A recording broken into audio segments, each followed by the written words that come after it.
tourist Deprez briefing.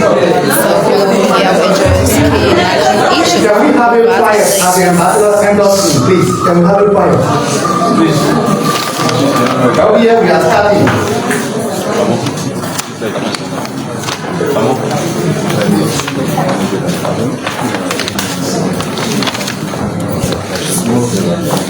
So that's the arrival of EU ambassador to Liberia, the arrival of Honorable Mighty Piah, Minister of Information, the Deputy Minister of Press and Public Affairs, Daniel Osano. They has just arrived in the hall. So however, the inquiry should stick and still us out, stick and still us as to bring you full coverage of this MOI press briefing so that Lawrence and family, he's the acting 60 Minister for Information Services here at the Ministry of Information. So stick and still us out, stick and still work as to bring you full coverage of MOI Thursday's press briefing. Keep following. Fellow colleagues of the media, I'd like to urge you to please have it quiet.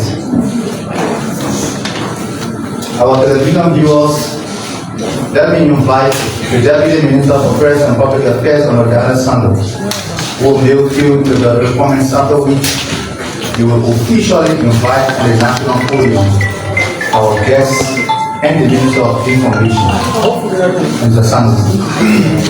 So that the voice and family is the artist 16 Minister for Information Services. Next is Daniel Osano, Deputy Minister for Press and Public Affairs. Good afternoon, members of the press.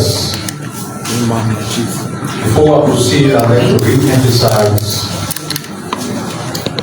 that order is required here. The press conference starts at 12 o'clock, so the minister, I guess, in the office at 12:05, LBC News. We're working here by 12:10, 12:11. Respect all of the categories taking place. Except you want to read on the water before you enter the big put your phone on silent. But I want to show you flag. Because it can be in the middle of a press conference, your phone ringing. That's what we get here. The impression you make on the first interaction is very important. That being said, we want to welcome all of our compatriots who are following this edition of the press conference, whether it is via community radio station, via EFBC, or the social media feeds, by means of the many cameras that are posted here. We want to welcome you to the historic Charles Wayon press call here at the Ministry of Information. Today's press briefing is very important. It's important because we have a very important guest who is addressing this press conference for the first time since we came here. She's no other but Her Excellency Deprez. She's the ambassador of the European Union to Liberia. She's here. I hope I got her name pronounced properly. She's here to. You've been following what happened in the country, and there are many interventions being made by our foreign partners. And the European Union is involved with a lot of undertaking, a lot of projects, a lot of initiatives in Liberia. So she came here today to interact with the public. She will also talk about some of the undertaking the EU is involved with. And then you will have the opportunity to quiz the ambassador. She didn't come here to talk politics. She came here to talk about EU involvement. We want you to keep it at that. Before she mounts the podium, it is customary that the Honorable Minister of Information clearly decks on a number of issues which will now set the basis for the press conference to proceed, where our guests will mount the podium to speak as well. So let me now stand on the existing protocol to invite the official spokesperson of the government, who in his capacity as the Minister of Information, to speak to a number of issues not pertaining to the laws that are being made by some of the people who have absolutely nothing to do, but very important issues about the progress of our country. So it's my honor to now invite Minister Piah to the microphone.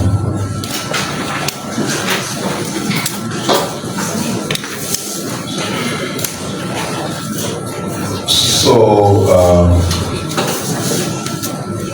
while it is true that the primary purpose for this platform is to communicate the work of the government,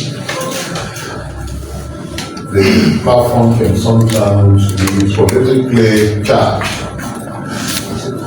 And we've always worked to separate our international partners for the politics of the day. So it's exactly because of that that we're going to change the format for today. The EU ambassador will make a presentation, and when she's concluded, you will ask all your questions. She will answer the questions, and she will depart before the governor speaks. So without any delay, I want to invite the ambassador. We'll talk to you. Saudades do ambassador to Liberia. Shows it's been government to the European Union and Liberia partnership among others. So once again, this is really how as we work on this live broadcast. My name is Good morning to you all. So my name is Deprez. I am the European Union ambassador to Liberia, and I'm really happy to be here with you this morning. And I want to thank the Ministry of Information for this invitation. In fact, we were at our joint portfolio review meeting in December, and the Deputy Minister said, "But I didn't know you do so many things. You should come to one of our press briefings to explain." And I think that is one of the issues that we have with European Union presence here in Liberia, is that we do so many things that it becomes a bit complicated and a bit difficult to explain. So today I will not cover everything that we do here in Liberia, but I want to highlight a few things. So firstly, that of course Europe is Africa's neighbor, and that Africa and the European Union are major economic partners. That the European Union is Africa's largest trading partner and investor, while Africa is the EU's fourth largest trading partner. So just to give you a few figures on EU and Africa to start with, to set the frame.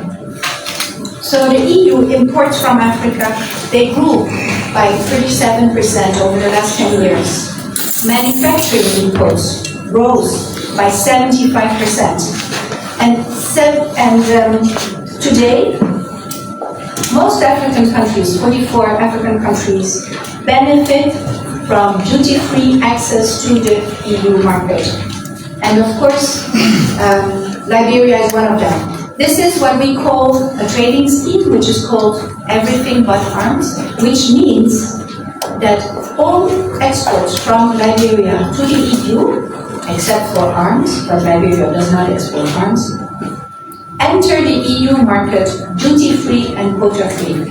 So I think that's really important. And secondly, let me go into investment. So the European investment stock on the continent have increased by 13%, and that is true too in Liberia.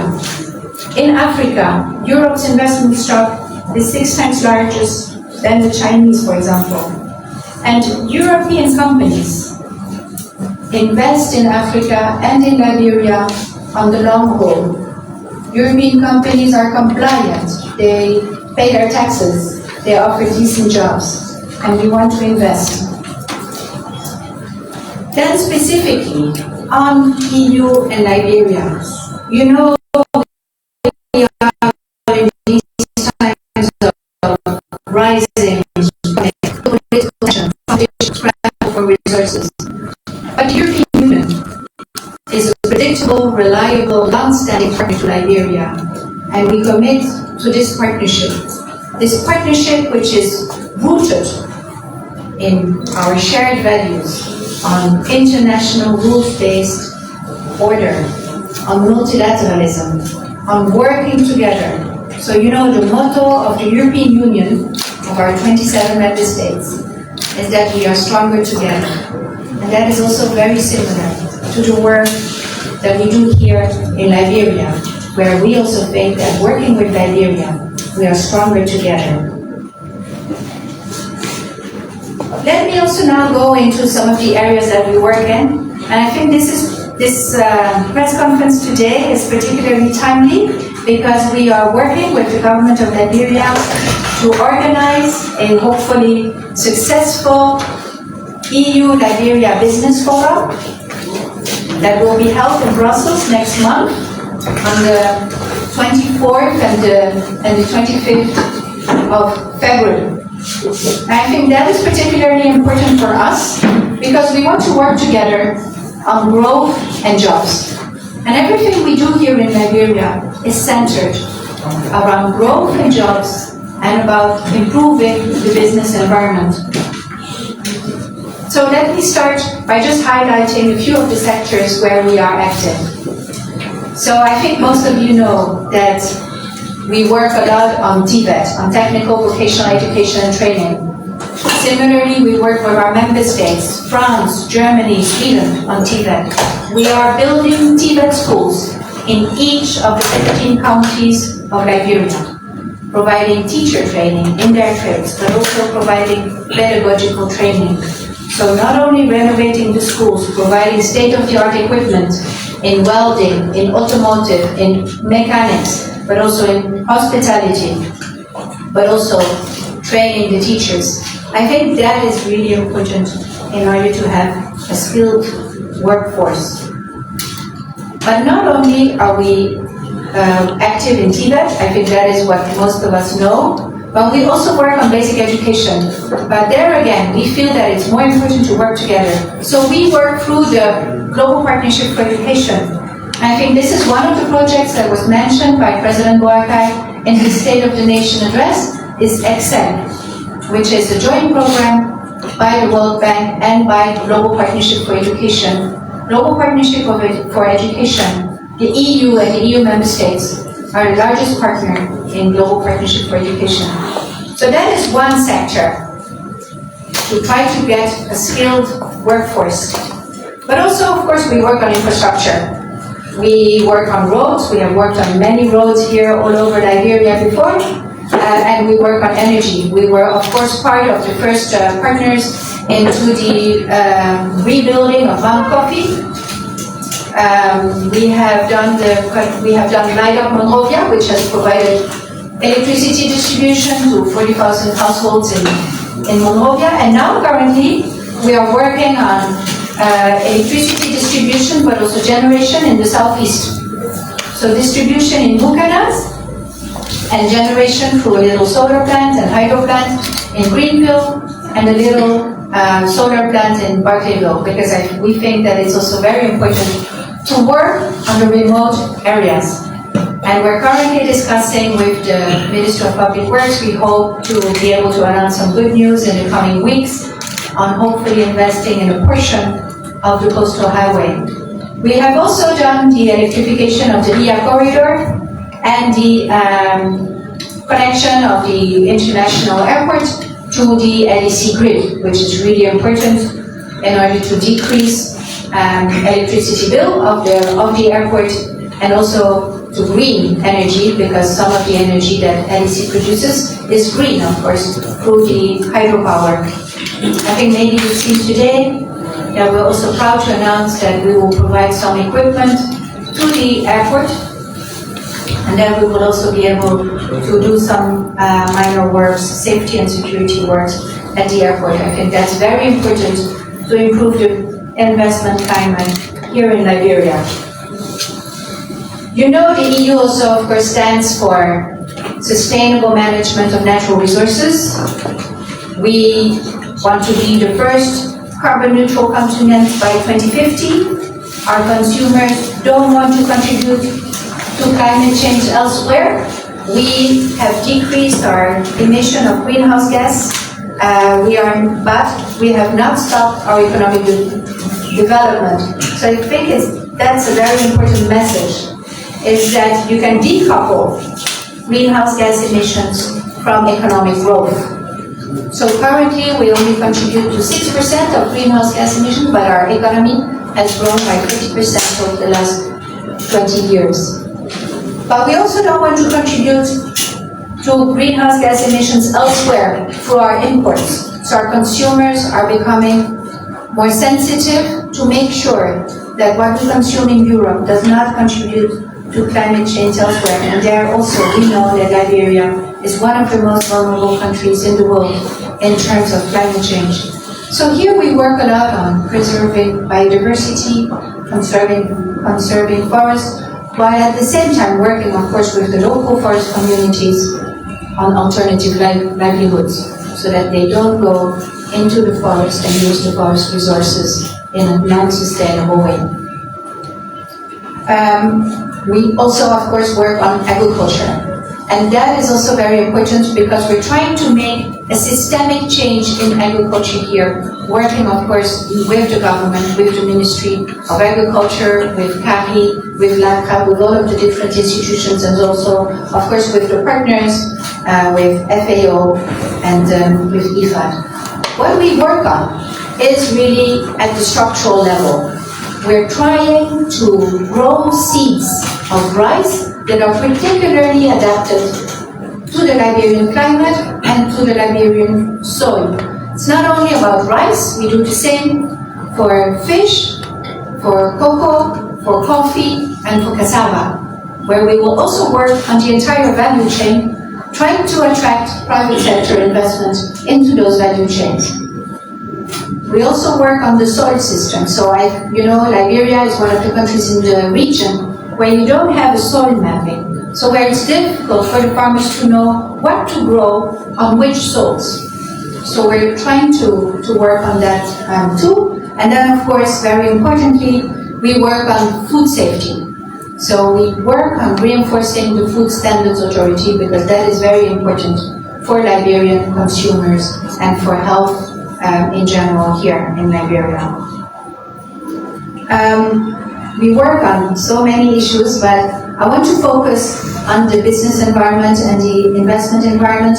And I want to say also that our work here on public finance management is important in that respect.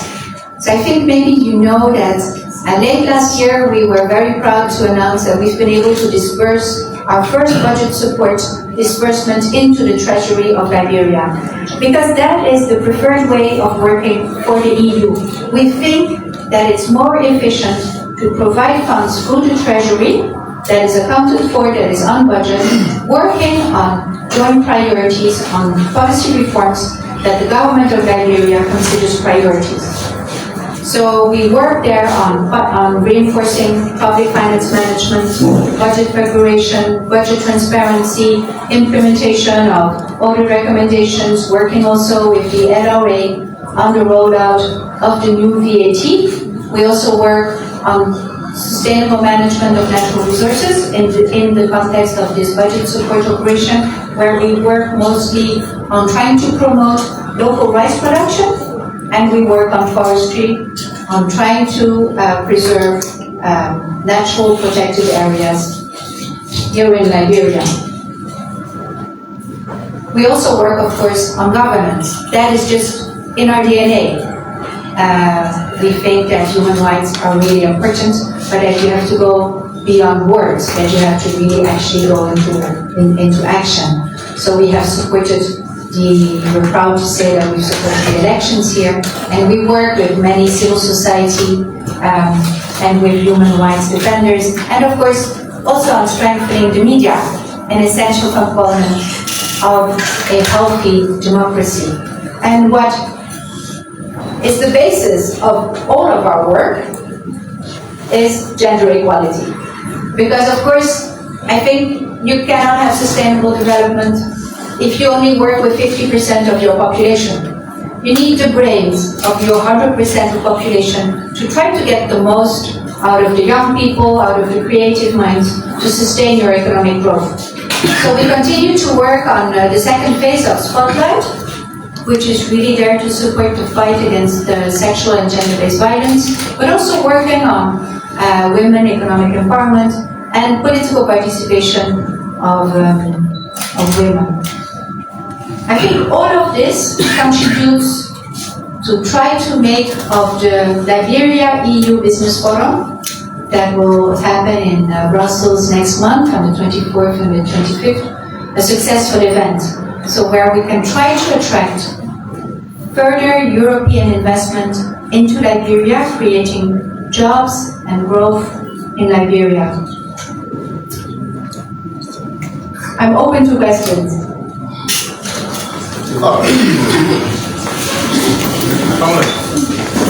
Thank you, Ambassador. This comes to you. I can ask a question related to Ambassador's program, please. One question, please come in here. Introduce yourself. Yeah, Ambassador, also thank you. My name is Nandisa Report from Star TV. My question is you're talking about agriculture, support to agriculture. So I want to know how much is embedded for local farmers in terms of support to agriculture?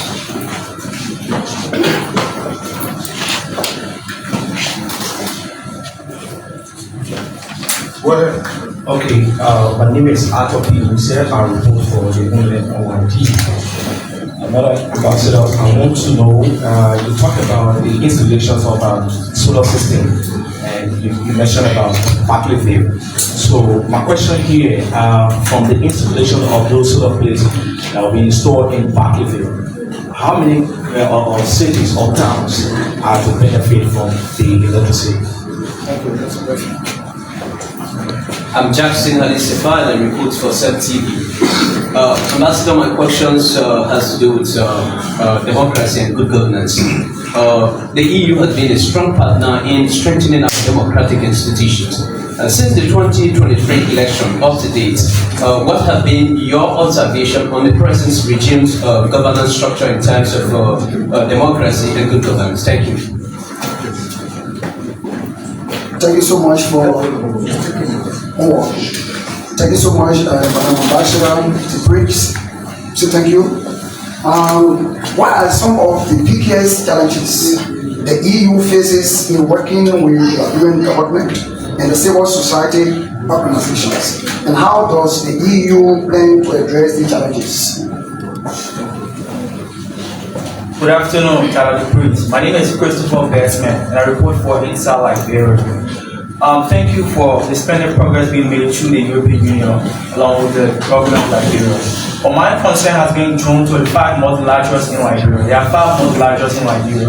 And last year we saw a massive improvement in one of the multilaterals in Swahili County, where additional discipline were added to the student skill. What do we stand with additional improvement in the Ribana's 4 multilaterals across the country? Thank you very much. Thank you so much. Good afternoon. My name is George Salim and I report for Citizen Radio. My concern has been drawn to the issue of agriculture. Just a follow-up to my question I probably asked. Where these investments where are they then diverted to? Because now you have like 15 countries within our country. So where these investments that the EU are making being diverted to? Thank you. and people in the left for the Madam Ambassador, thank you for the explanation. But quite recently, I saw a circular from the EU concerning the Light of Southeast project, and there was some scheduled technical assessment, but I did not hear you mention it because you are going the 26th to the 29th, so I want to get up to that. All right, good afternoon, Madam Ambassador. I'm Larry Estebe, and I report for Lady News Africa. Thanks for all of the things you spoke on, but I have a concern, and I think that will be a recommendation as well, because the work of EU, both in Africa and that of Liberia, being governance and ensuring that Africans are empowered. But one of the things when it comes to development that we have seen in the European society is the issue of sport, to be specific, soccer. When do we see the European Union, diverting our strength in the issue of sport? Thank you.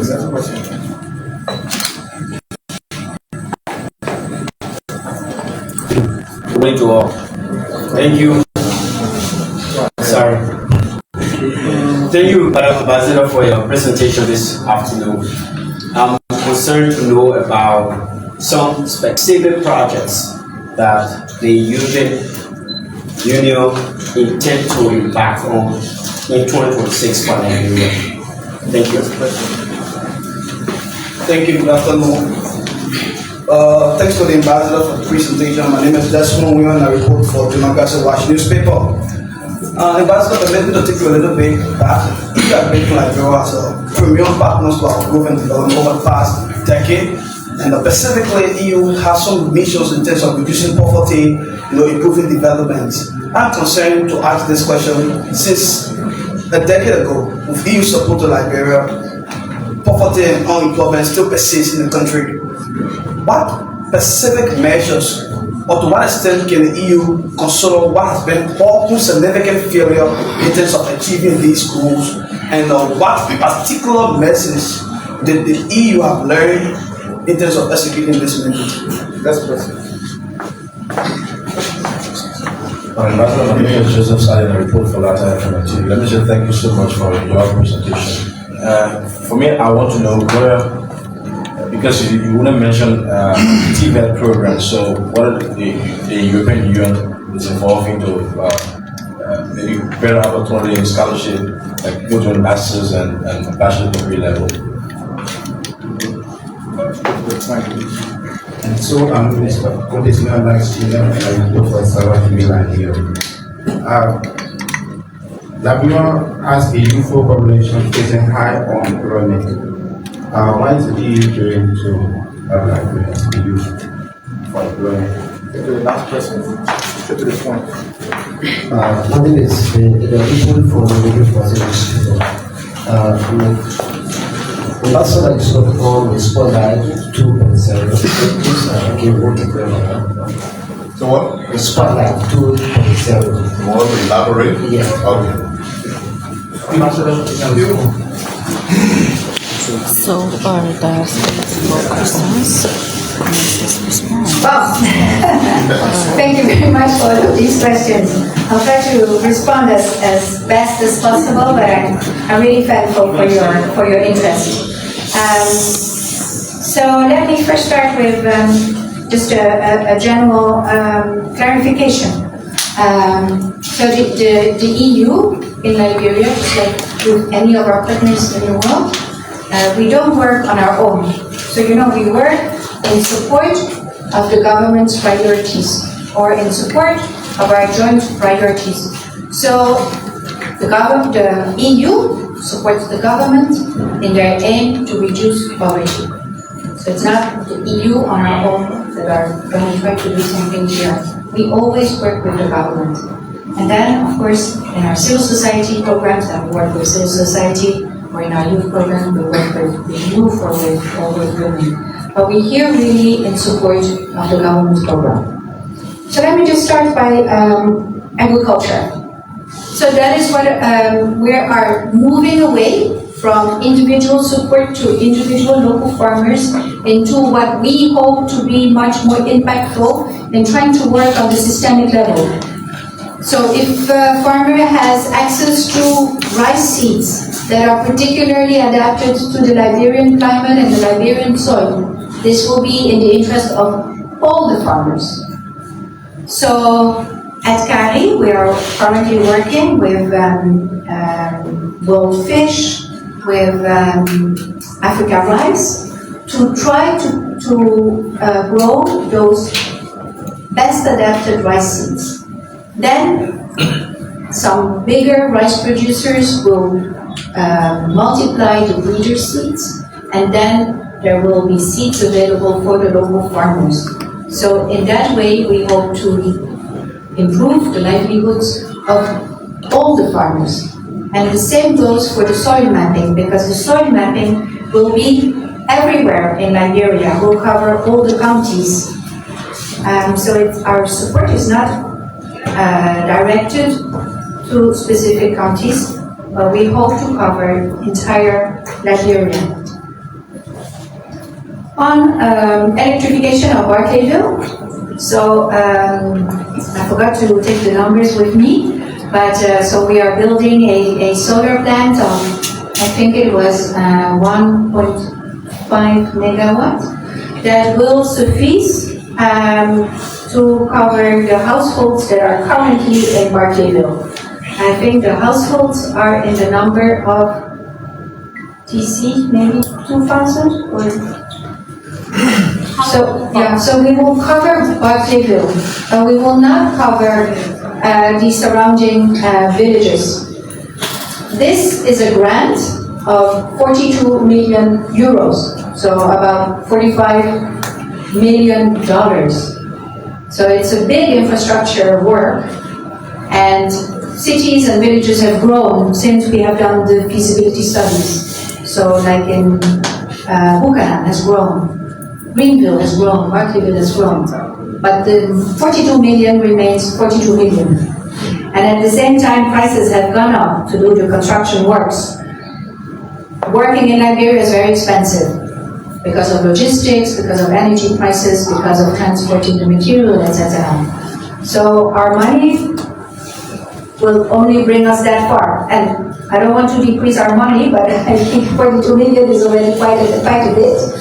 And we have a commitment by the government of Liberia that the government of Liberia will, 13,000 households in the entire Buse program, which is light up the southeast. So that's I think really a big number of households. So the government of Liberia, we're working, of course, very closely with the Ministry of Finance, with the Rural and Renewable Energy Agency, with LEC, because it will be the CLSG energy that will be coming into Buchanan. The government of Liberia has committed to provide the funding that is needed to cover the remainder of what is not sufficient for our 42 million. So we're working very closely with the government on that. And that is also precisely where there was a technical mission this week in the Southeast. So I didn't go personally. I went with the Minister of Finance last year in March. And we're hoping by April this year to be able to switch on the solar in Greenville. And hopefully by that time I will go back to Greenville with hopefully high-level representation from the government of Liberia. In terms of democracy and good governance, so that is of course very close to our heart, and that is just the basis of any of our partnership. So one of the basic conditions for the EU to enter into budget support is precisely that these essential criteria are met of democracy and good governance. We don't work in just any country, but we have decided, and my headquarters has decided, and our member states have decided, that we can do budget support here in Liberia. That is only if some basic conditions are met. Those basic conditions are macroeconomic stability, a credible reform plan, which you have in the form of the Arrest Agenda for Inclusive Development, a transparent budget, and oversight. And since we make the first, and those criteria are reviewed every time we make a disbursement. So knowing that we have made the first disbursement is because we believe that Liberia meets those criteria. We have worked a lot with many of your integrity institutions, and their work, their performance has been really commendable, and we will continue to work with them, to work with GAC, to work with NRA, to work with the Internal Audit Agency, but also to work with Laity, for example, on transparency and natural resources. So we think Liberia is really progressing extremely well, and we're very happy of our close collaboration with the government of Liberia. But of course there are challenges. There are challenges of working wherever, but also of course here in Liberia. Here in Liberia we face many challenges in working with government, in working with civil society. We face challenges in that there are very few implementing partners available. We face challenges, the same challenges that all of us here face, in terms of logistics, in terms of infrastructure, in terms of energy, in terms of finding skilled labor. Those are challenges, of course. What is really good is that the government of Liberia, but also the people of Liberia, are very willing to engage with the EU. The other good thing is that there's a lot of freedom of expression here in Liberia, thanks to the media also. So we have very open and frank conversations, and that we also appreciate a lot. Let me go to Tibet. So indeed, I said one Tibet school per county, so which means we cover Zwedu, one, or not before. I mean, we are here in support of the government. You have seen the government has just passed a big budget. Budget of the Ministry of Education and the Ministry of Youth and Sports have increased. So this is not for the EU to do just whatever and to do everything in Liberia. It's mainly for the Liberian government, held accountable by the Liberian people and the Liberian press, to do more. So we are not active in sports here. So you know that we also very strongly believe in trying to focus on a few areas, those areas that I mentioned, which are employment and growth, sustainable management of natural resources, and democratic and financial governance. So we don't specifically work on sports here. I know, for example, the French embassy and the French cooperation, they do have more of a structured cooperation on sports. The only thing we do is we do a sports game, we do kickball and football at the occasion of Europe Week, where the EU plays the government. And last year, the government won both games. But we'll try to make sure to do a bit better. Although in kickball, I think the government will always win. What are we going to do this year in 2026? So we just last week signed a new program on fisheries with the government. I don't know whether you saw this. We have just signed a financing agreement for a grant, again, of 25 million euros, about $27 million. And that is to promote and to develop the artisanal fishing value chain. So working very closely, of course, with NAFA. And working with the collaborative management units in the different counties. What else are we going to do in 2026? We also recently signed our program on private sector development. And that will work again on the same value chains that I mentioned for agriculture. So we'll work on fish, we'll work on timber, and we'll work on cassava, because we're really trying to address the challenges, the obstacles in each of those value chains through different angles. through the agriculture angle, through the private sector angle, but also through the TVET angle. So we're also gonna try to get some training into specific, for example, equipment that is needed for fishing in our TVET curriculum, so that we provide a holistic response. What else are we going to do in 2026? So of course we continue the implementation of our ongoing programs, but we will also continue our support to the Office of the War and Economic Crimes Court on the implementation of their roadmap. And that support will work through OHCHR.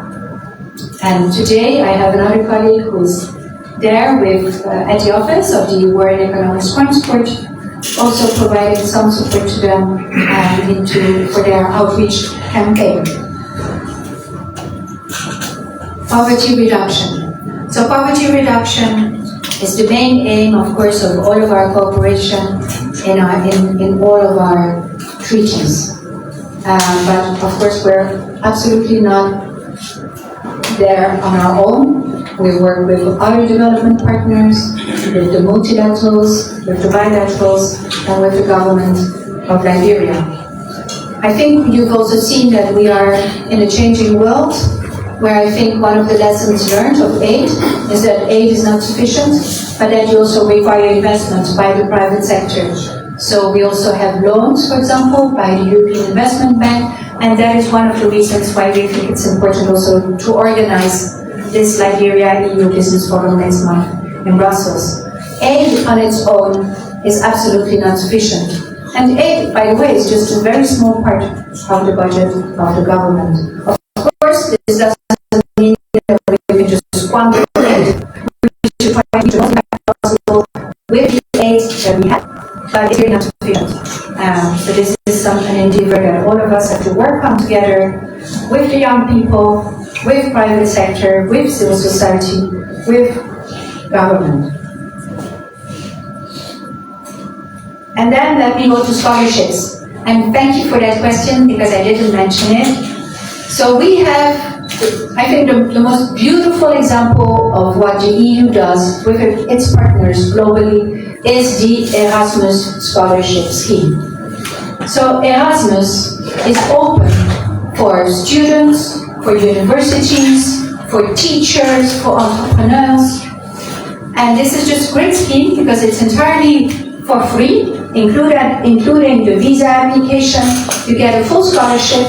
For example, the Erasmus Mundus is a master scholarship where you can get to go to several European countries over 2 years, everything paid for, you study, you get to meet other people, you get to meet European people, and then hopefully when you come back to Liberia, you give back to Liberia, and you become also an EU ambassador. Unfortunately, we don't have enough applications from Liberian students, universities, teachers. This is absolutely open and free. It's on the internet. You go to Erasmus, and you will find it, the link. And there is currently a call for interest which is open. So it's open until the 15th of February. I invite students that are listening to us to go and have a look. Don't go through middle people. It is directly on the website for Erasmus. It's a global competition, so you need to clearly spell out your motivation, which is to give back to Liberia. And then we hope to have more Liberians succeed in this Erasmus scholarship, and then more alumni that come back and that we can work with, and that can provide capacity to Liberia. On youth employment, I think I mentioned our TVET programs, private sector development program. So we're working on trying to skill youth in Liberia that will provide more of employment opportunities, including also for farming and of course for fisheries, because that will also provide more employment. Let me finish with Spotlight. So we had this first program, which was Spotlight 1.0, which was mostly working on the fight against sexual and gender-based violence, including trying to bring out in the open the debate around female genital mutilation. The second spotlight, what we call Spotlight 2.0, will try to build on the achievements of Spotlight 1. So there will still be a very strong component on the fight against sexual and gender-based violence, but also working with Ministry of Justice to try to decrease the number of pre-trial detainees accused of rape, working of course with Ministry of Health, working with Ministry of Gender, Children and Social Protection on trying to improve the support, the holistic support provided to survivors of sexual and gender-based violence. And then we'll also work on economic empowerment side of women, which is also really important in the fight against sexual and gender-based violence. But there we will also work in tandem with the World Bank funded program, which is on women economic empowerment. I think I tried to reply to all of your questions. Thank you, ma'am. Thank you.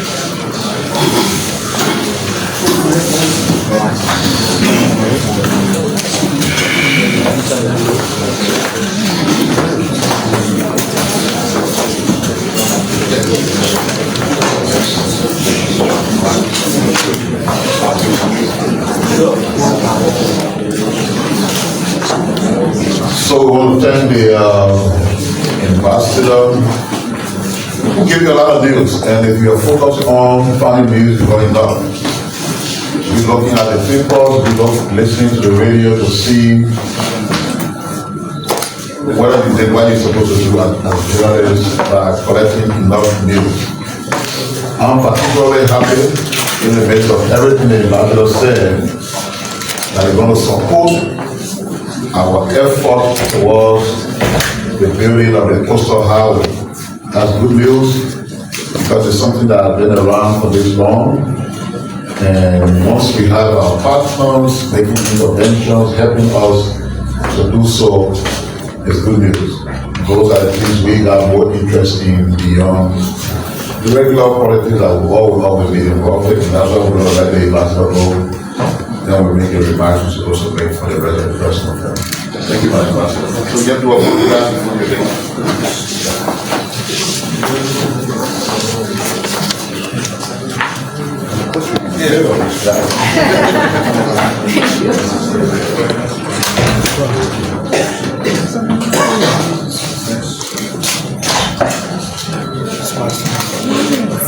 Thank you, Madam Ambassador. Thank you for coming. Thank you very much for the invitation.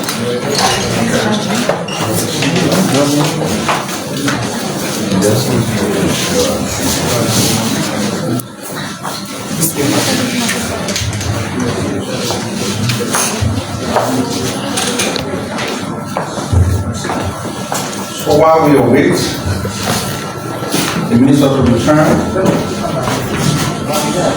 we just want to indicate that the presence of the ambassador is very important because I show many of you in the media have not been following the work of the EU. But what she said to you clearly indicates how involved the European Union is with Liberia's development. We'll try to do this, and I hope our appearance here, other foreign missions, international development partners can also make use of this platform. It's not just about us coming here every Tuesday and Thursday and saying to you what the government is doing. The development in our country is being driven by the government and heavily supported by our international development partners. So I think the presence here was no mistake, it was pushed key. And talk about electrifying coastal cities, Buchanan, Greenville, Barkerville. Because as close as Buchanan is to Monrovia, they have power with electricity. missed to mention Barkerville and Greenville. So I think it's a good thing, because electricity is life. When you see electricity moving in, the roads are moving in, then eventually it leads to economic viability. So the European Union is a major partner in progress. All of the things that we are doing, electrifying rural cities, very helpful to our country. Very helpful. We cannot have a situation where development is consistently centralized. When you read the shows of Boswara County, you don't feel the impact, you don't feel the impact of development. Even in Basel, when Basel was feeling here, the poles have been planted in the streets. With the electrification, and coupled with what the government will do, or what the government is doing to connect new communities and everything, very helpful for our country. So you heard all, and I hope you, good thing I indicated before you spoke that they didn't come here for the issue of politics, they come here to talk straight development issues. The intervention the EU has made did that very sustainably. We want to thank you for your attention. The minister will come back here to speak with you. But while we are with the minister, I just want to emphasize that right behind there, across the road, the president broke ground this morning for the construction. So the minister is back already.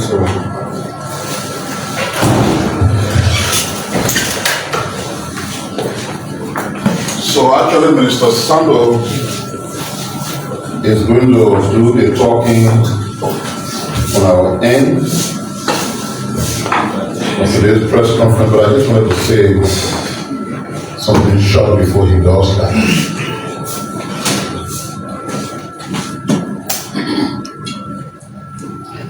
Don't take the Liberian people for granted. If you are a politician, they know us. All of us who are quote-unquote politicians, they know us. They know what we've made of. They know what we can do. They know what we can do. And the fact that they trusted us along the way is not an indication that they don't know what they do.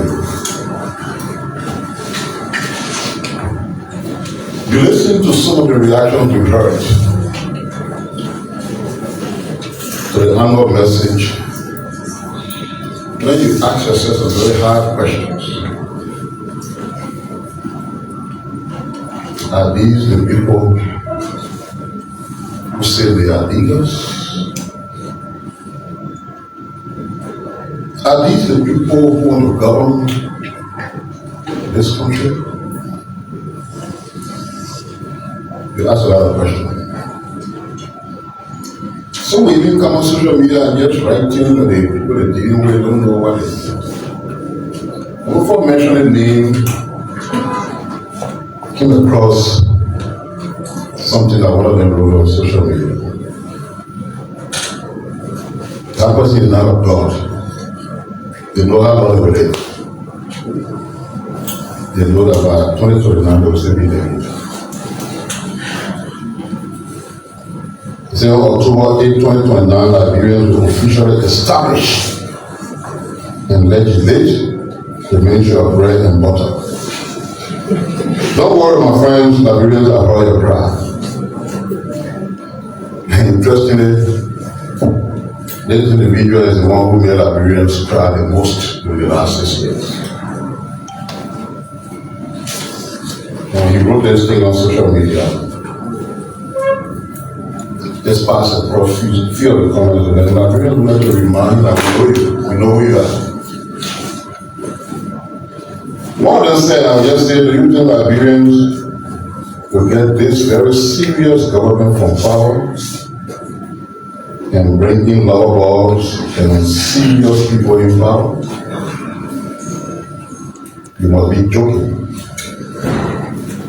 If all the good thing the government is doing, if it's not bread and butter issue, then we just need one ministry where you guys will go every morning for bread and butter and to eat.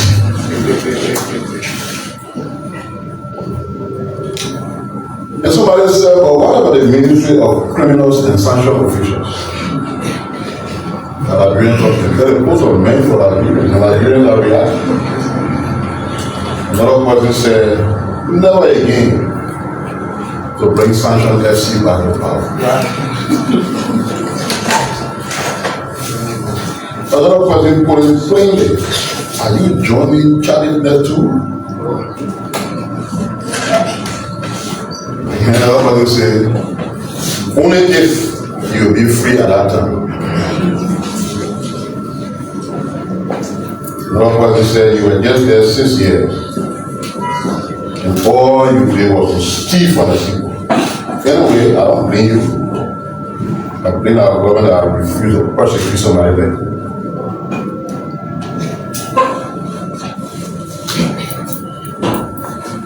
And somebody said, but you will be the head of that ministry, one President Walker. Another person said, we better see Piah in the criminal here. Another person said, by that time, you'll be beyond one whole roasted bar at the Monrovia Central Prison. And we here. And I will be on. 99% of the comments on that person's post are disastrous. It's just to tell you that Nigerians are the way of what these people did to the country. There's some of the people who have been tested by say one power until they know better. They say that road will eat. Jesus Christ. Who wants to be president and look down on road construction and you see that road will eat? So what do you do here when you become president? That same person said, all the presidents say they have 11 indictments, but only 2 convictions. You know the answer to that when he became president? Everybody died forced to be guilty. And that understood what the legal system is. When people go to court, they go there for 2 outcomes. It's either you prove that the thing you get into court for happened, and they are guilty, or you can prove it and they are acquitted. But in the definition of the person who will be president, when you indicted, you're guilty already. So when you are not guilty, then the government has fighting corruption. What kind of people are these? Even the elementary knowledge of a government is not there when you want the highest office. Now you understand why people can insist, even in private sector, that experience counts in any job you want. Because when you come with 0 experience, you don't know what you're doing. And sometimes, unless it's good to be quiet, if you don't have anything substantive to say, then to expose yourself in ways that some of these very people are doing to themselves in the name of responding to the president's annual message. It is not defined that because you're opposition, you got to look for fault. Like I said, the other men were talking about Liberianization, and the president not talking about Liberianization. But you were choked with Kosu and Neta when you were making that criticism. So you see why I said along the way that there is no need to waste our time on these people now, as the president spoke. So whenever we have what they want to say, they can move on and talk about the positive things that they're doing. The low objection was reached from the African Development Bank to give the contract now to the company that will be paving the road from Basque Bay to Sastan. Sastan and Amahun are coming from Ikema. So now you should have done this alone. It's the home of the person who led the country for the last 6 years and left it the way he left it. A Joseph, son of Lofa. But now president of Liberia, so he's president for the whole country. He's the one taking rulers. He's the one who stopped the regular stuff of cars being stuck on that road for weeks. And people sleeping in the hospital, he stopped it. And people can pick up from Monrovia to any part of the stuff he's already there. Because people are not understood. They're arrogant, they're so bad. Even our foreign friends, when they look at them, you get a little bit annoyed. They try to even challenge the people. They buy bad things they did for we, they were sanctioned, they get ready to say that political sanction. It's an affront to those who did that to you. And for a group of people to be arrogant and be confrontational with the international system, now you understand why they fail. Who's going to support you? Who's going to give you stuff with that kind of behavior? It's your conduct, the way you serve your people, the things you're doing. Because when a foreign nation gives you all the things the minister says, he didn't mention one loan. He just saying grain, the ambassador. So maybe you don't know, rent, that free money. When they give you rent, that'll be for you. Take it and do your work. When they say loan, you pay back. But that rent they give you their taxpayer money. They will not give it to you when the Western leaders are destroying at cryptocrats, which means thieves. They're not going to give you money when they see senior officials in the government having sanctioned that you're wasting water somewhere. And that's when they will come and tell us, say, so you acknowledge the other way, you acknowledge that roads have been built. Or you give the put the master that roadway. See where I go disappointing one of my best friends. And I don't know when I hear that at all. You run the education sector. Children should be motivated to go to school. You, the head of the education sector, say that roadway. Only because you're supporting one man who goes and he no go. I think it's better to argue to say the man you're saying no go, than to say that both we eat. Then I was home more children listen to it. And they say, oh, but both not important mentally, both not important. Why do we do that to ourselves in the name of politics? So I just wanted to make those points before I call Daniel to say the rest of what he has to say. And like I said, I think we just move on. Don't need to waste your time here. People don't know what they're talking about. So I see nothing significant. Okay, before there was nothing has changed, now nothing significant. You will not see nothing significant. Because if your whole life has been in Atlanta, Georgia, where the horse you live in there, no horse in Liberia can be compared with it. There's a mansion. If you want to know that something significant happening, only when you see that same type of how you live in Atlanta to be here, then you're not seeing anything significant. Because it's been Atlanta. But the same Atlanta you live, and in America where you live, all the over 50 states in America are connected by super highways. And that will make a society to be strong. But if you come back to your own way, you want to be president and say, that road with you. Don't talk waste of time. And now I understand why it's easier for something to come from 7% to 1%.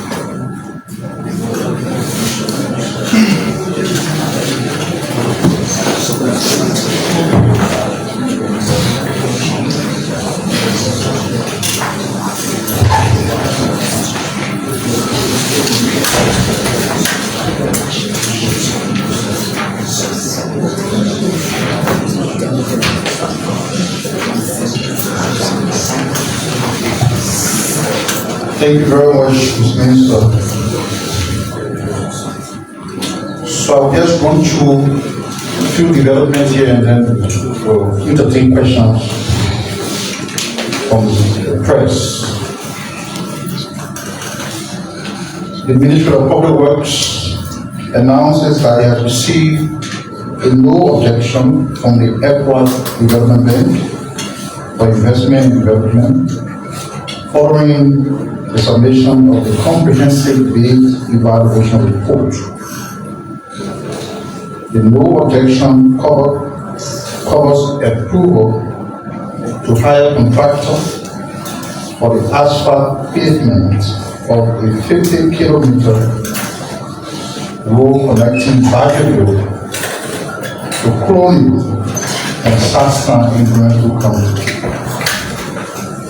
The ministry remains on track to finalize and sign a formal contract by February 2026.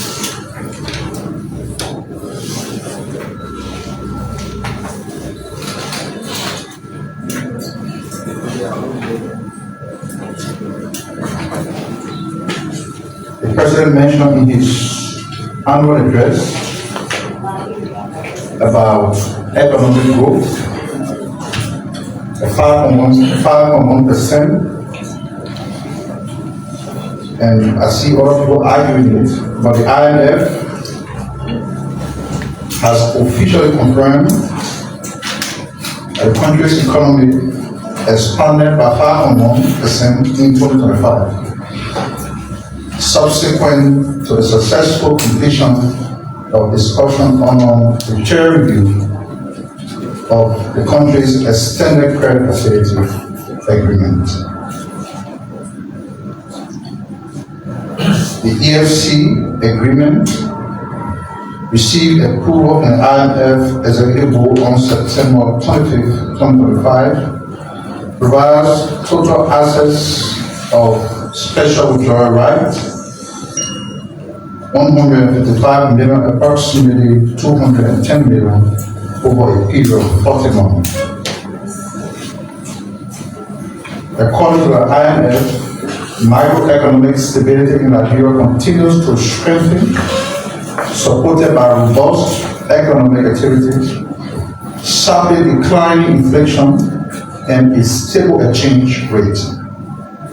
The IMF report that the EFC performance since the second review has been relatively strong.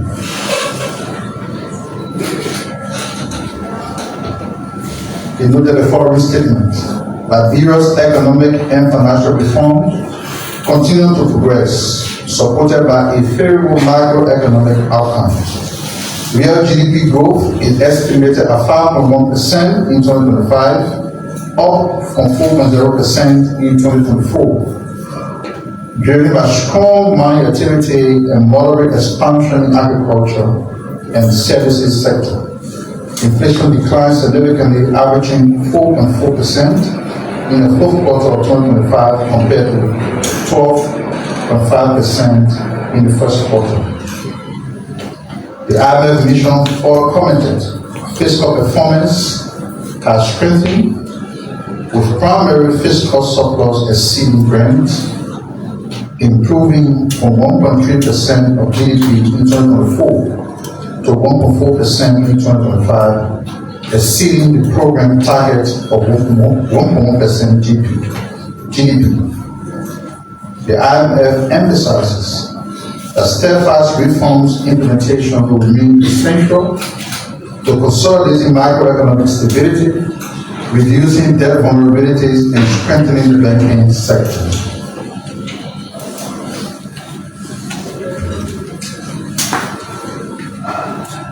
The Managing Director of the National Food Authority is leading an effort to raise funds in support of the University of Liberia. We intend to raise total $1 million. Operating team coming together to revitalize the University of Liberia. The program aims to deliver 30,000 armchairs, renovate classrooms of the university, and rehabilitate bathrooms on the Capitol Hill campus. The fundraising event is scheduled for Friday, January 30th, 2026 at about 10 a.m. The MPA notes that the initiative underscores its commitment to education and national development and urges stakeholders and the general public to contribute to improving learning conditions at Liberia Premier Public University.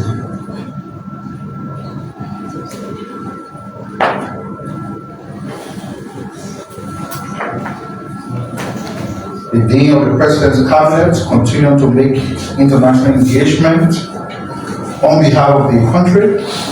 This time, she met with the officials from the U.S. State Department, Senior Bureau official Nick Checker, and discussed on cooperation at the United Nations Security Council, enhancing regional infrastructure development, and joint efforts to combat illegal immigration. The meeting between the two officials, Mr. Checker and Minister Besto, demonstrates the United States recognition of Liberia's growing diplomatic relevance and the value of partnering with a country that is emerging as a credible participant in global decision making. Liberia's Security Council represents new prospects for closer alignment on international priorities and shared responsibilities in global governance. Engagement underscores the importance of joint effort to address illegal immigration, a concern shared by both nations. The United States regards Liberia as a key partner in promoting responsible migration governance and addressing the root causes of irregular migration, including economic vulnerability and regional instability.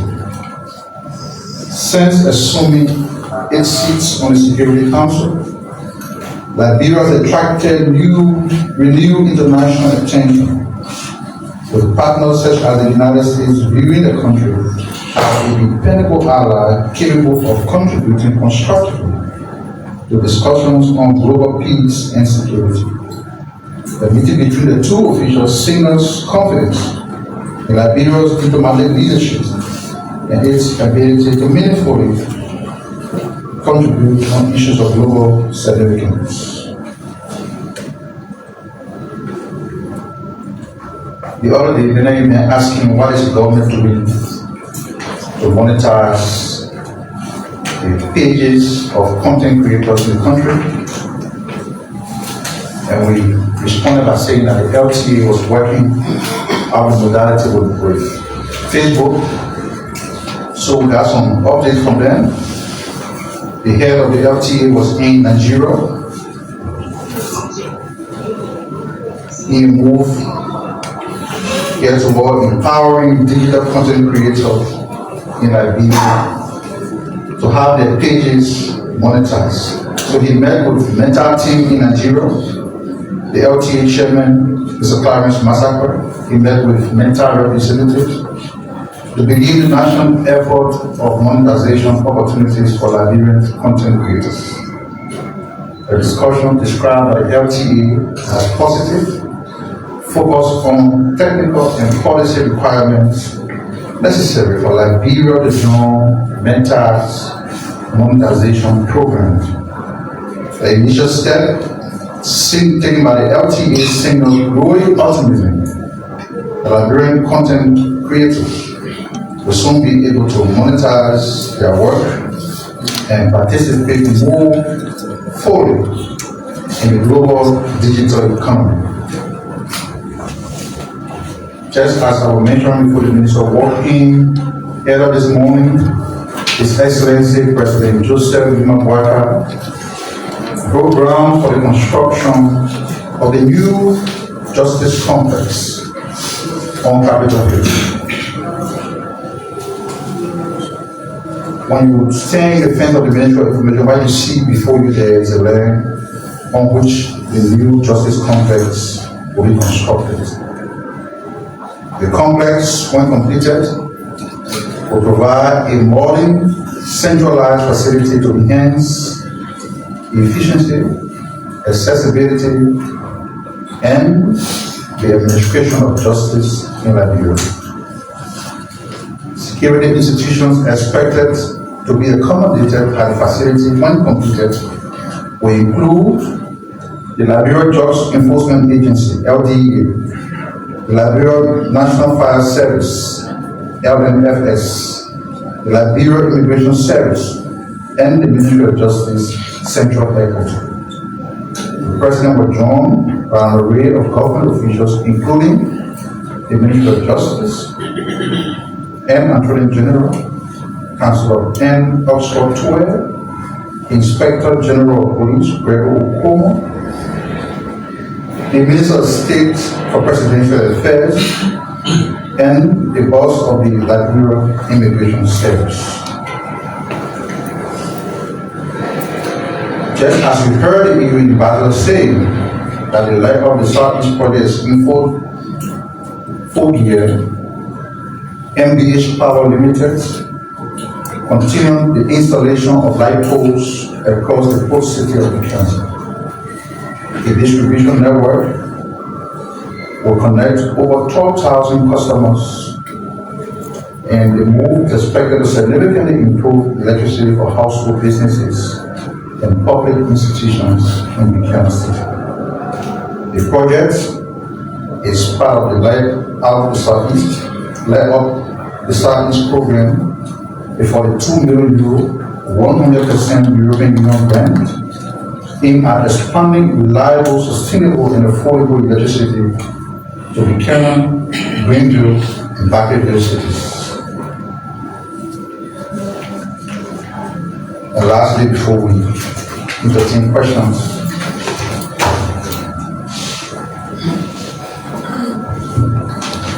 the Liberia Airport Authority is proud to announce over US $8 million in new support from the European Union to upgrade aviation safety, security, and infrastructure, the major focus on the Rabat International Airport. This again is an EU-funded investment intended to deliver more runway and taxiway lighting, upgraded air traffic control systems, new firefighting and emergency response vehicles, improved passengers and baggage screening, and critical repairs to airport infrastructure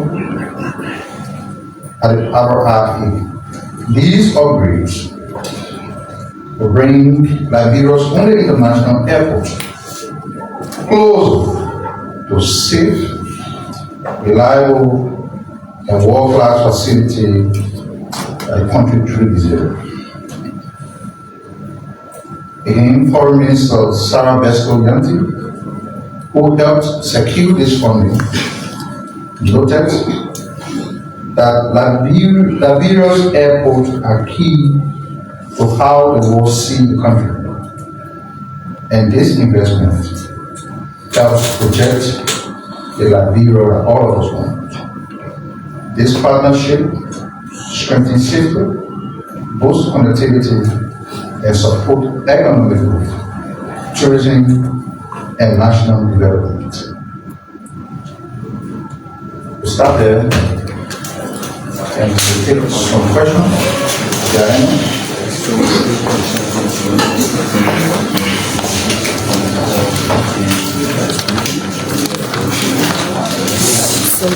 So any other questions, please come here. Questions?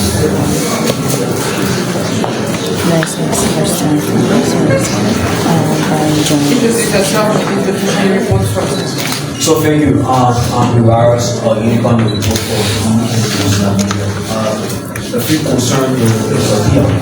The question I did ask on Tuesday was this question, so I have to ask you. A few days ago, we saw communication from Liberia Legacy Corporation saying that they did not promise Liberia stable legacy. A few months back, we see Liberians appreciating the leadership of the Liberia Legacy Corporation, which officials in the government did condemn the administration of the Liberia Legacy Corporation. Do you think the response coming from Liberia Legacy Corporation will bring the necessary level of high expectations that people have for the current administration of the Liberia Legacy Corporation, especially in this last season? So quickly, thanks, Mr. Piah. Good afternoon. This question is about, you inherited the administrative with a specific strategy of communicating government messages to the Liberian people.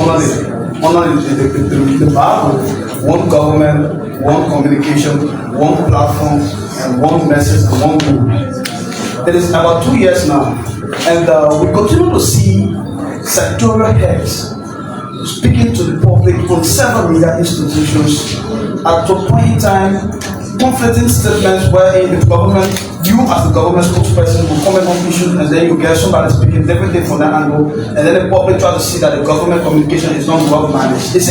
Are you concerned about that? Are you bothered as a Minister of Information with the recent case of MOI also taking into account of that 70,000 jobs of which he mentioned paper writers, car loaders, social boards are all inclusive of the 70,000? Are you concerned about that? Thank you. Good afternoon. My name is Joseph again from Southern Liberia.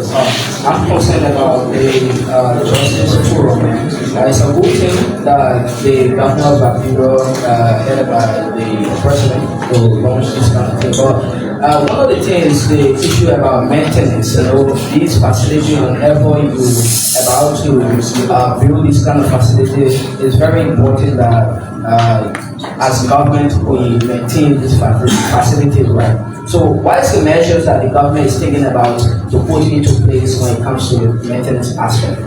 Thank you. Good afternoon, my name is Jackson Ali Sefan, I'm the representative. Mr. Minister, my attention has been drawn to the issue of job creation. Over the time, when the President spoke about the 7,000 jobs, there have been, reactions from different angles. But Liberians are much concerned about the issue of this investment. We have investors, we have people who extract natural resources here, but they are not being processed here. Like the iron ore and the like of robbers, most of the time they take these raw materials, they carry them instead of processing, then they create more jobs for Liberians. What is your government doing about this to make sure that most of these investors try to see how they can establish industries here to boost the job creation? Thank you, Dr. So the questions journalists comments from the minister. So most of the questions. Yes, sir. Do you know the foundation upon which industries stand and operate? Yes, sir. It's an active way of doing it. Maybe you can help me out.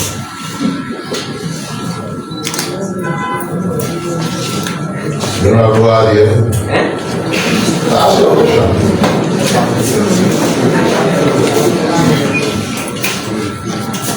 What is the foundation upon which the field of the establishment of industries and manufacturing testing? Yes, first we need to take into account the energy sector. You don't have to say anymore. Your energy portfolio is one thing. And that is the reason why the government is intentionally investing in energy. That's the reason why it is almost established, as you heard from the President annual message, that our NCC grant will be used on the energy sector that will support U.S. investors who establish investment companies here that will eventually produce jobs. You can't tell Ashton say process now we don't look at reliable energy.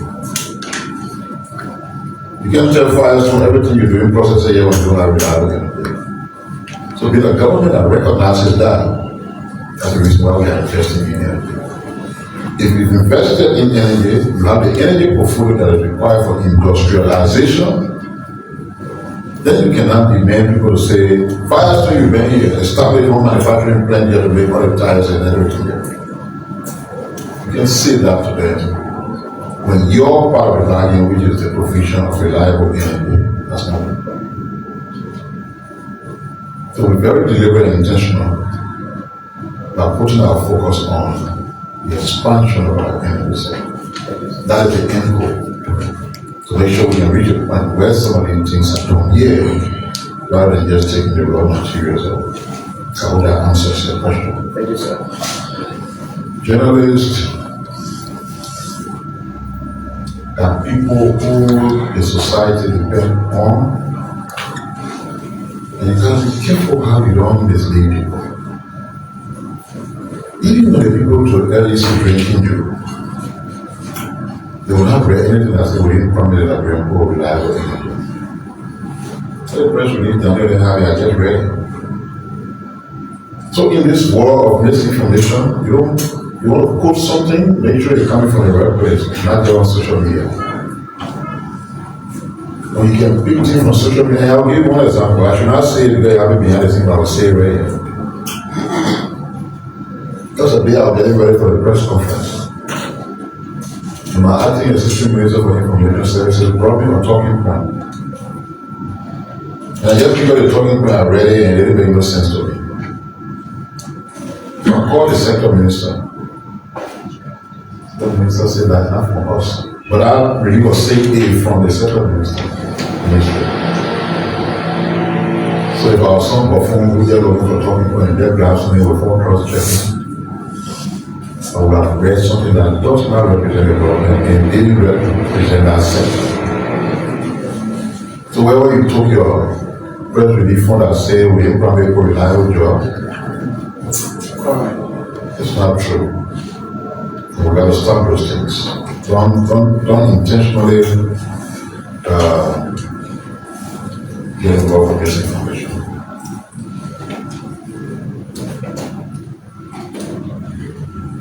This one, sometimes you people are the one who call for themselves. Now anybody who really work for government when they speak, they're speaking for the government. And because I say one government, one communication platform means I can control the freedom of speech of everybody who works for government. If there's a general debate going on MOI Jones as an ordinary citizen and what he expresses is his view, not a government view, it's not a way to go and sanction you and say don't talk. That's not a way to use information. The government has one spokesperson. You want to know the government position on issues? There are two sources. One will be the Minister of Information. Two will be the sector that it concerns.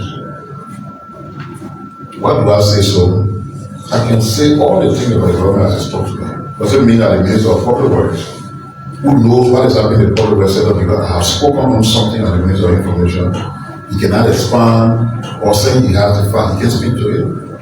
But that's not my work to tell you, say don't do that. I can explain everything that happened in the hospital as a spokesman of the government based on what I'm free to. But the person who's doing that work in the hospital can explain it better than me because they don't understand the context and everything about it. So you don't continue to have those instances. For example, Kafwan had a media engagement with media yesterday. He was not already talking about the government, why the government doing the media engagement on the government. He's the authority. I can say because you got one platform here that you call one government, one communication platform. So even the finance minister who wants to speak on the government issue cannot do it because I'm doing it. So it's also this interpretation of what the concept is. And what is one person who will always be a business. Even on the class video, they always say, hey, one doesn't say me, and I'm government school man. I come to say something about you. But that's something to say, no, you on the class, you can say your view. So you as a journalist look up to the authority that speaks for the government. I came here, you were in the press conference. I gave the source. What was not saying that's part of the secretary times? No. He's just saying in other places, you can't have jobs that are being created. If you want to track it, we just have this information. If it's not thought on the 70,000 that gave you the source of the job here. But if you want to go deeper, you can do it. Why if I have about 50 keke and 50 motorbikes? I want to do a business. Who would ride a keke and motorbike? Not human beings. So if I hire 50% for the 50 keke, and I hire another 50% for the 50 motorbike, that's a job, no matter how you take it. You see, one of the reasons why we have challenges here, for those of us who live in America, people do honest work. And some of the very people you talk about, we say get job, I didn't bother people. I didn't bother. Just get the dog, and they can say go clean people. But the same people cleaning money they talk about, they can't move from the food, they can't begging for money all day. But that's job. That person doing that job, they pay their bill, they send their children to school, they can send their children to the hospital, they get food in their house. But with arrogance, someone will say that here, we can't even take it ourselves, we say they cleaning people. So it's a mindset of why you define as job. The human service area is a big sector in America. The human beings to run it. They employ people to do the job. Whether you call it cleaning people, you call it whatever you call it, it's up to you. That's what they do for a living, and they live well. That very good you talk about saying cleaning people when it's going to work, go see the cars they drive to go to work. Go see the homes they live in. Now where the money can live. So we're trying to download upon everything. We just think job creation and job are defined meaning somebody get up from the house and when they dread they can sit in one office. So the job debate can go on for that kingdom come.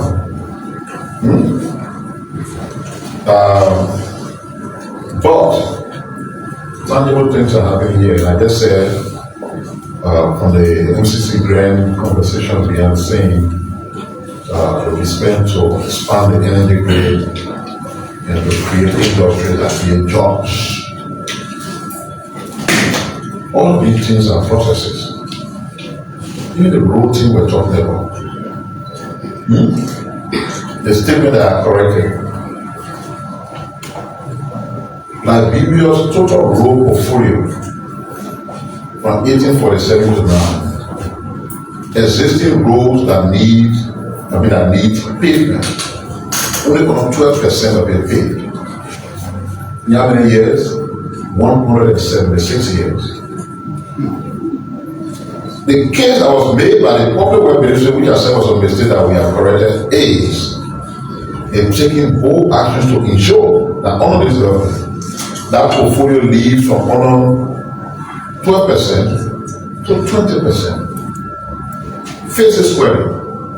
What that means is that all the other presidents and government that have existed since 1847, which is 2 years ago, paved only on 12% of our roads.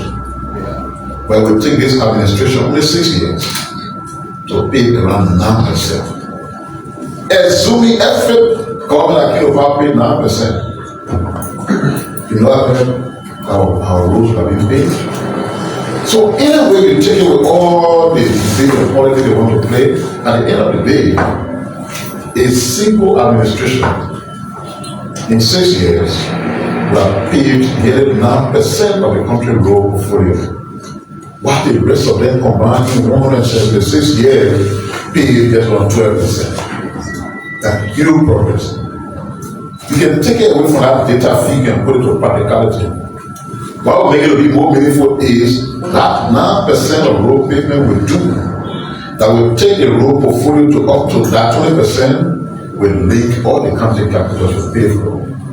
We include some 4-lane roads that are not existing as why you see the RI way because you drive from St. Paul Bridge to Old Waterside on a 4-lane road. You drive from St. Paul Bridge to Clay on a 4-lane road. You may not have the same opportunity to go to Waterfall, but you still drive on a total road at a single lane until you reach there. That portfolio that we want to reach about 20% will connect all the 15 political subdivisions of the country. That's what is important. Thank you.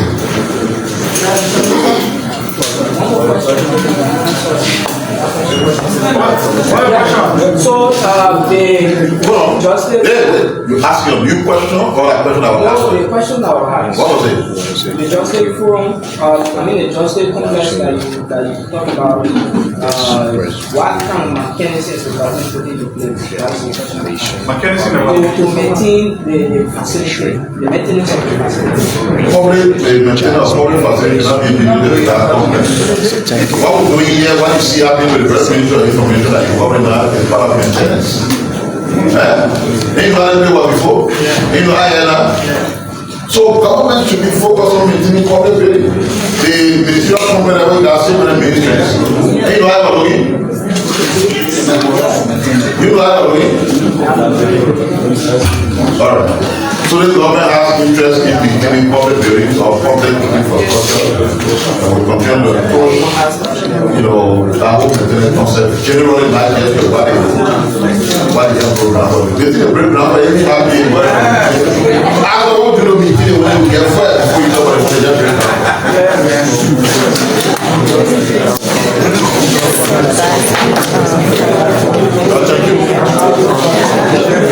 Thank you.